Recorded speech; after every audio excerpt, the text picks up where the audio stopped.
Hello there, vinyl community. It's Jacob coming to you again from the Dallas Open Mic YouTube channel. In this video, I'll be making another appearance in the same shirt I wore in the last video, but it's fresh and serviceable. I'm happy to be back here to take part in the Undesirable jazz tag. I was getting myself in the mood to talk about some old-timey jazz. Got my old-timey jazz hat. Looks like I could have just gotten in from Paddlin' Madeline home. Some of you might know the artist here. Not the most popular piano player. Briefly played with Pearl Bailey. If you haven't seen that performance, you can check it out on YouTube. So what delighted me about this tag is it talks about a lot of the music that's overlooked in the vinyl community. Now I do like the music that's talked about by the vinyl community jazz guys. I've got albums like these. You can see these are on compact disc. They're not what they call the OGs or the vinyl represses. I'm someone that's happier to spend my money on something like this. As much as I love the other stuff, I think I get more bang for my buck here. And you know, when it comes down to it, I probably would prefer to listen to Louis Armstrong to Sonny Rollins, but still love those modern fellas. Well, let's say without further ado, just put on my readers here, and let's get into this tag. Starting with prompt number 1, whet our appetite for jazz by showing some ragtime. Well, I've got an album here that's called Ragtime. It's from the Budapest Ragtime, and this word roughly translates to band. So we call this the Budapest Ragtime Band. It's a 1980s record that you can see the font style is a lot like that font that book and later film Ragtime used. And that's a lot of Scott Joplin numbers here. Some good fun stuff. Some people from Budapest enjoying their old-timey jazz, and they knew how to play. All right, next up, show a 78 cylinder or a piano roll. I don't have any. Well, I've got some piano roll recordings on LPs, but no piano rolls, no cylinders. But I do have quite a few 78s. This is a 78 from McKinney's Cotton Pickers in 1929. The songs are by Thomas A. Dorsey. Beetle Bum here is the side A track, and then side B is Sellin' That Stuff. Both Thomas A. Dorsey songs. These are not his gospel tunes. They're about naughty behavior. Next up, show a jazz 10-inch LP or your oldest jazz LP. I'll just go with a 10-inch. And this Exotica stuff is cool, but a lot of times it's not given proper attention. And this was a dollar bin find right here not that long ago. All right, next up, show a record from a jazz pioneer. We have U.B. Blake, this fantastic set here. Captures U.B. Blake when he was said to be 86 years old, but he was known to have fudged his age a bit. U.B. Blake came from the ragtime era, and then you can tell by the time this came out, we were well into the jazz era. He was a transitional figure. All right, next up, show some New Orleans jazz. I've pulled this one out of the sleeves for a reason. This is some late career stuff from Jelly Roll Morton, another pioneer in jazz.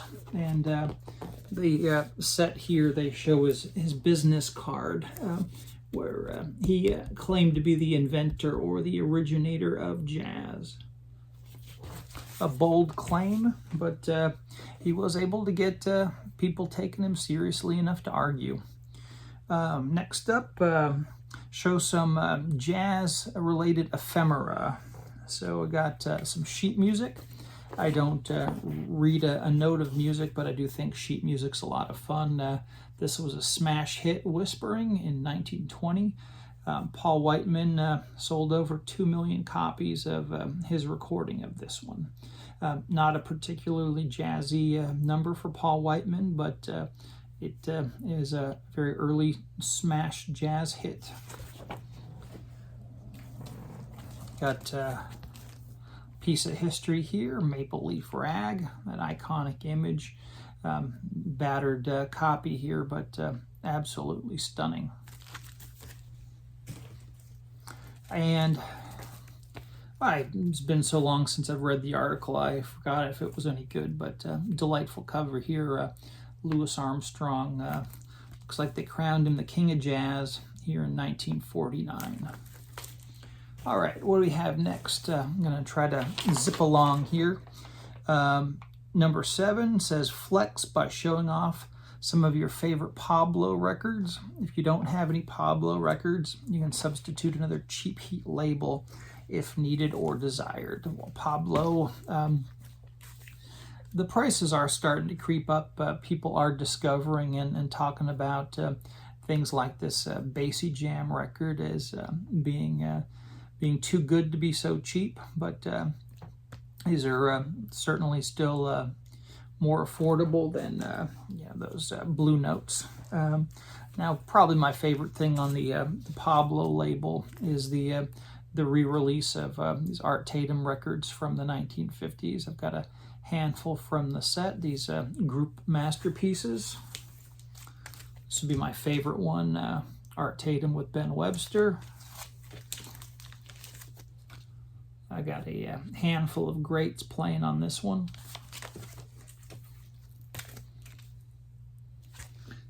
My grandfather's favorite drummer, Buddy Rich. And then this one here, the best of, has a mix of group recordings and solo masterpieces. All right, what do we got next? Vinyl Community. Show a big band record. Wonderful comp, Benny Goodman. I generally prefer the RCA records to the Columbia ones, but I do like the singers he performed with on those Columbia records, Helen Forrest and Peggy Lee. Oh, the next prompt says, show some records. I'm getting over anxious here, or over eager, I should say. Show some records by artists, groups, bands that were not fronted by a pianist, saxophonist, drummer, or bassist. Well, Lionel Hampton. This record I didn't know for so long that it was also pressed in stereo. It's a revelation. It's a little on the easy listening side, but there's nothing wrong with relaxing. Got some trombone jazz here, Jay and Kai. My favorite jazz violinist, Joe Venuti, that unorthodox use of that bow. Got no slouch here, Stefan Grappelli with Gary Burton on vibes, violin and vibes, fantastic. Of course, if we're talking about Stefan Grappelli, we can't leave Django Reinhardt out of the picture. The most important guitarist in jazz history, if not the history of all recorded music. Next up, show an uncool, easy listening album. All right, well, let's do that. Oh, you know what? I overlooked this one here. I was gonna just move on, but I can't leave my good friend Bill behind here. Some Wurlitzer organ music jazz, wonderful stuff. Got the delightful tune Manhattan, played on the Old Town Music Hall's Mighty Wurlitzer. All right, now for an uncool, easy listening record. Mr. Ackerbilg with the Stranger on the Shore. Hauntingly beautiful, isn't it? Next up, showcase a few of your favorite jazz vocalists who started out with big bands, big band era small groups, and even vaudeville would be all right. Well, Dinah Washington performed alongside Lionel Hampton. Ella Fitzgerald was singing with Chick Webb.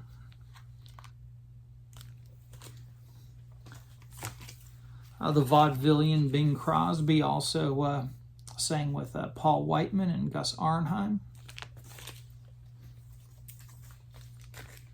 Frank Sinatra started out as a big band singer, or early in his career he became a big band singer. Harry James and Tommy Dorsey. Of course, later in his career, Frank recorded some enjoyable albums with Count Basie. Count Basie got to record with a lot of fantastic vocalists like Helen Humes. The great jazz blues vocalist Jimmy Rushing. All right, moving along. Show an album from a songwriter who also sang. Oh, a lot of folks could fit that bill. Well, let's go with Fats Waller. Show a stereo album from an artist who recorded in the 20s and 30s. Well, let's go with a couple of fellas here.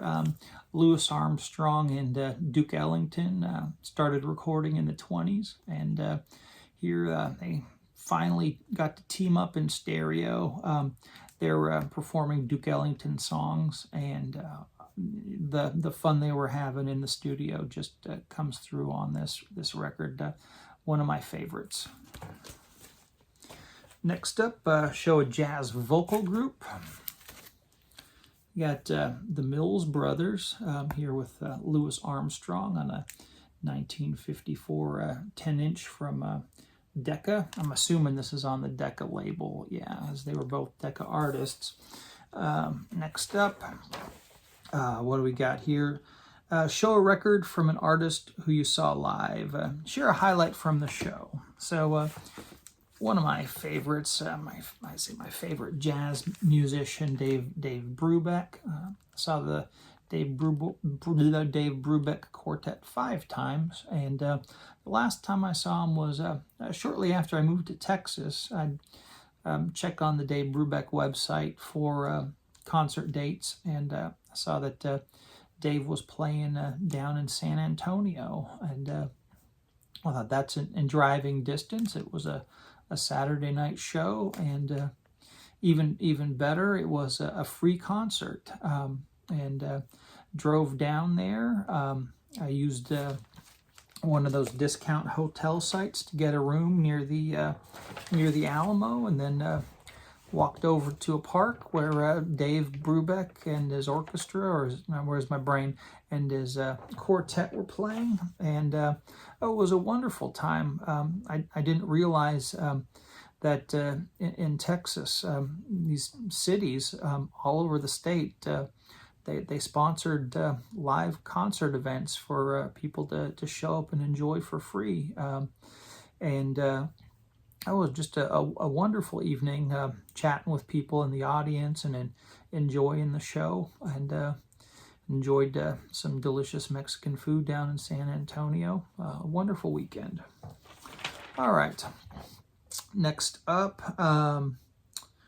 show a jazz record from someone who isn't primarily known as a jazz artist. Well, the gateway to jazz for me, one of them was Willie Nelson and the Great American Songbook. If you get exposed to the Great American Songbook, you've been exposed to jazz. And then course, Willie Nelson was also a big fan of Django Reinhardt, and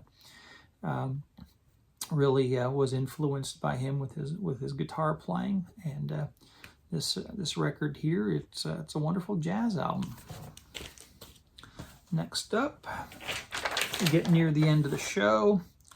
Show the last jazz album that you spun on your turntable. Well, it was this one right here. This is Rockin' Hammond Milt Buckner. This is a 1959, I believe, repress, and it's wonderful stuff. Milt Buckner was a pioneer of the Hammond organ, and there's a track on here, The Beast, which everyone has heard, even if you don't know the tune by name. It was prominently featured in a David Lynch movie you might have seen, but didn't understand. This is just a wonderful piece of mid-century, kind of like, I think of it as like lounge or bachelor pad music. But the cover does not entice you in the same way a lot of that bachelor pad stuff would. That's why this kind of thing will fall into the clearance bins and stay down there. Well, that's my participation in the what was it, the Undesirable Jazz Tag of 2026.